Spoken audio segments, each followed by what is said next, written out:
So you've decided to leave your job or start a side hustle. But where do you begin? We're tackling this question and so much more on today's episode. Let's hop in.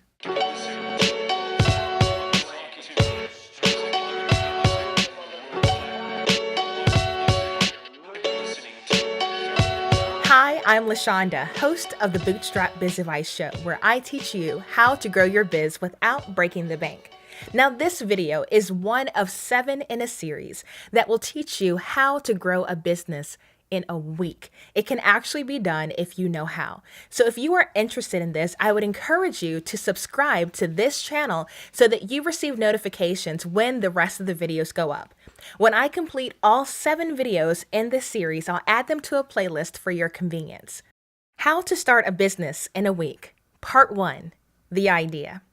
I'm actually going through the process right now of starting a third business. My husband and I started our first business back in 2011. We launched a full-service video production company called Life Focus Pictures, which is still in business today. We generated 6 figures over 12 months. We've won Small Business of the Year, and we've also received clients from all around the world. Now, here's the thing. When we started that business, I was a theater major, and I really didn't know what I was doing. But my husband, he had a gift. He had a talent for making films. So he decided to see if he could make a living doing something that he is good at, something that he is passionate about. So that's where a lot of people start. They think about, what am I passionate about? What do I care the most to do? And so you may want to start a side hustle just around your passions, which is completely okay. But I want to open your eyes to a couple other options. These may not be things that you're passionate about. Maybe your business is simply addressing a normal need. I think oftentimes online, people look down on people who trade time for money, but doctors do it every day. Lawyers do it every day. Mechanics do it every day. And when you get sick or you need someone to fix your car, you are so grateful that there's someone there who's willing to trade their time for money to help you with a need. So if you're thinking about starting a business, don't just focus on your passions. Perhaps maybe you're just willing to do something that someone else needs simply because you want to be your own boss. So if you want to be a plumber, if you want to be a lawyer, if you want to be a doctor, all of that is perfectly fine. It doesn't have to be something that makes you excited in the morning. Maybe you're just excited about calling the shots, and that's completely valid. Another thing I want you to think about is, are you addressing a need? Again, maybe it's not something you're passionate about, but maybe there's just a need. Maybe elderly people in your neighborhood need someone to go buy groceries for them. Now, it's not something that you're super passionate about. It's not something you would necessarily brag about at a high school reunion. But if it pays the bills and you're working for yourself and you can decide your hours and what you do with your life, that's completely worth it. So also look around and see if there is a need where you are that you can address with the business. And the last thing I want to bring up is just multi-level marketing programs or systems or businesses, whatever you want to call them. There are businesses out there that will actually hand you the blueprint to a business, and essentially all you have to do is sell. And for some of you, that's a valid option. You're a stay-at-home mom. You don't want to build a business from scratch. And so there are companies who've done the research and development. They've done the visual branding. They've done all of that work. So perhaps you just buy into a multi-level marketing system. And I want you to know, again, those businesses are valid too.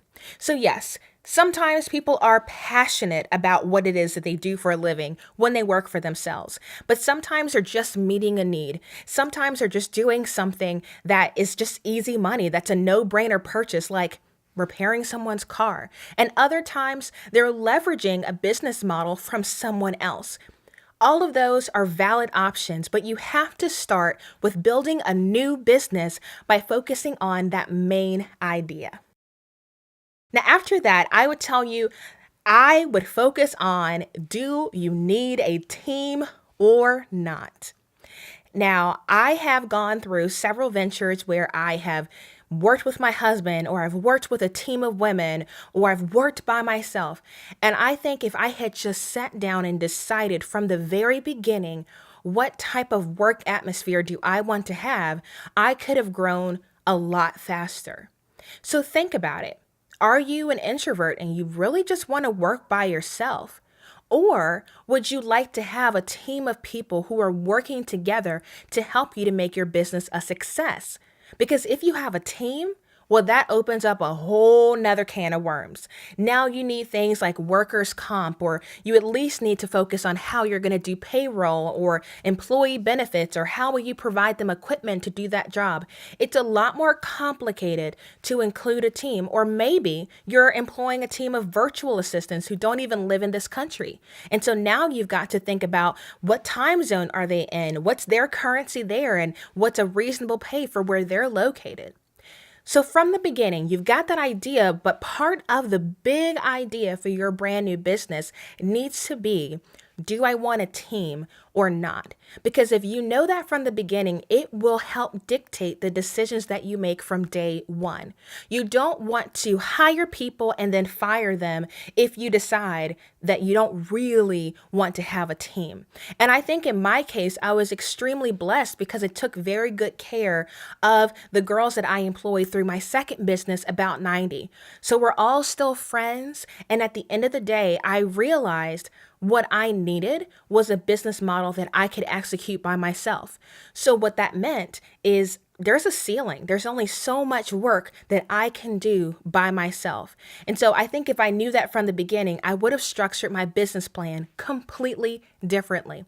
So think about team versus no team. From the beginning, you will save yourself a lot of heartache, a lot of bad feelings, a lot of awkward situations if you know what type of work environment you want to have for your new business. Test the market. Now, this is where a multi-level marketing system comes in, and they do all this research for you. They know from the beginning that there is a market for their product, and all you need to do is connect with those customers. But if you're starting a business from scratch, you're going to have to do this research yourself. I heard a person say to me one time, it doesn't matter how good your buggy business is if no one needs a buggy and everyone's driving a car. So you want to make sure that your business is relevant, that there are people out there who want to buy what you plan to sell. Now that's my thought process, or that was my thought process for my third business venture, Eye for Ebony, that will be launching New Year's Day 2018. So the whole point was I saw a need for African American stock photos. And so I decided to do 2 photo shoots and post those photos on the website Unsplash absolutely free. I wanted to see which models were the most popular, would people actually download and use my images, how many people would even see them if I posted them on that platform. Now, I watched those numbers from August to November, and during that time, I received 5 million views organically on those images. And so what I decided after that was clearly there is not only a need for Black stock photos, but my Black stock photos. And so now I'm willing to invest my own money to get Eye for Ebony off the ground because I have the data to help me to move forward with confidence. I know which models are resonating with my customers. I know kind of the price point of what people are willing to pay for stock photos because there's other people who've gone before me and done it successfully. So I'm not reinventing the wheel. I did my research, I tested my market, and so this business venture has a much better chance of succeeding because I did that work in the beginning. I didn't know all that stuff when I launched Life Focus. I had no clue. Our original idea for Life Focus was actually a wedding video business. And after one wedding, we realized, I hate weddings. I don't want to do this. I don't want to work in a business I hate. And so we decided, I wonder if we can find businesses willing to hire us. 6 years later, I still have a full-time job. So I would tell you, if I had known this back in 2011, again, we probably would be bigger now and we would have done a lot more. So I'm imparting this wisdom with hindsight, okay? I've learned this stuff after launching so many ventures and working with so many hundreds of businesses all around the world. There are some common things to think about when you start a business, and testing the market is essential. Now, I want you to think of the hook. And this is what I mean. When you launch a business, not only do you need to have that product, But you need to be able to connect that product or service with your customers in such a powerful way that they tell people that they know, like, and trust about your brand. So a great example is a local shoe store that I absolutely love called Must Have Shoes. They've since changed the name to Consolidated Shoe Store.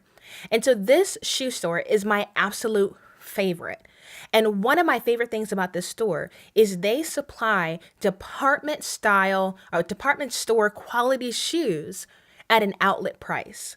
And so I wear phenomenal shoes all year round. And I tell people these shoes cost 2 or 3 times as much as what I paid, and they're available on Timberlake Road.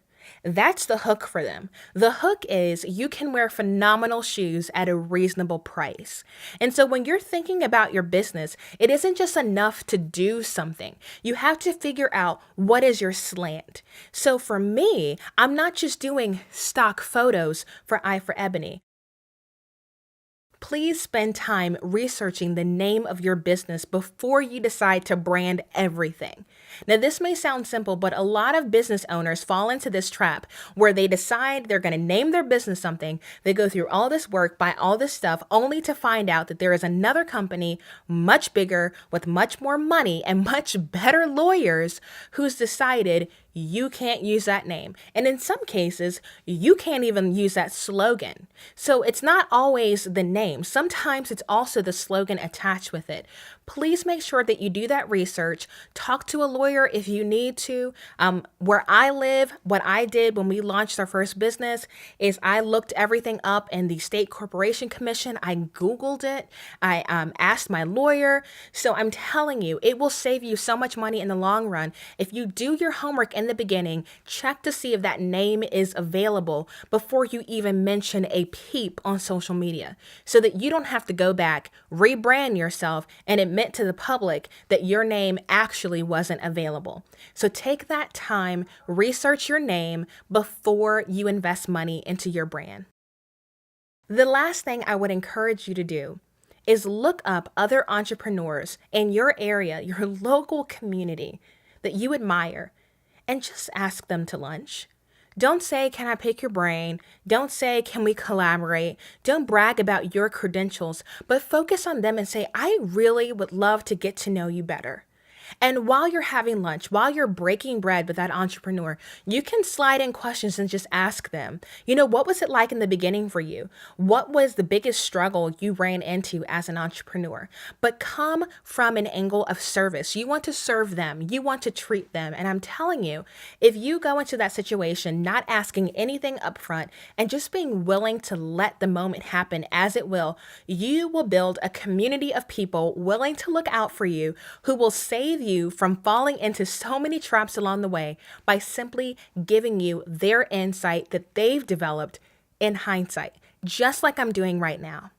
That information that I got from people along the way helped me save money on lawyer costs, helped me get into networking groups that I never would have gotten access to, helped me to really understand how community service plays a huge role in building a business. All of these things I didn't learn at Liberty University getting 2 theater degrees. I learned all of this stuff by sitting down, breaking bread with people who were willing to just let me get to know them. And when you start to build up your network, when you start to build up your influence in your local community or online, you will begin to see that people look out for people that they know, they like, and they trust. And so go from that angle of, I just want to build relationships with people so that perhaps if they know a little bit more than I do, I can glean information from them and use that along the way to be a more successful business owner. Before I let you go, I want to tell you about 3 resources that are available in the description. Now, number 1 is Will It Fly by Pat Flynn. Pat Flynn is an incredible online entrepreneur. He made a name for himself by actually putting his income reports on the internet, showing people how much money he was making and exactly how he did it.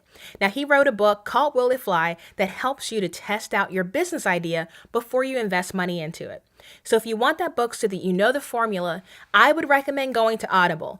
I have actually read way more books audibly than I have actually looking at the book. So if you want it, it's in Audible. If you've never set up an account with Audible, you can actually get the book for free. They give you a free book for doing a free trial. So check that out. And if you have an account, just go ahead and buy it with one of your credits. You can also buy the book directly on his website and probably Amazon. If you can find it on Amazon, I'll also put that link in the description. Now, the second resource is the Bootstrap Boot Camp. Now, this is something I literally just made up because I thought it would be helpful to you guys to be able to actually ask me questions live about starting a business.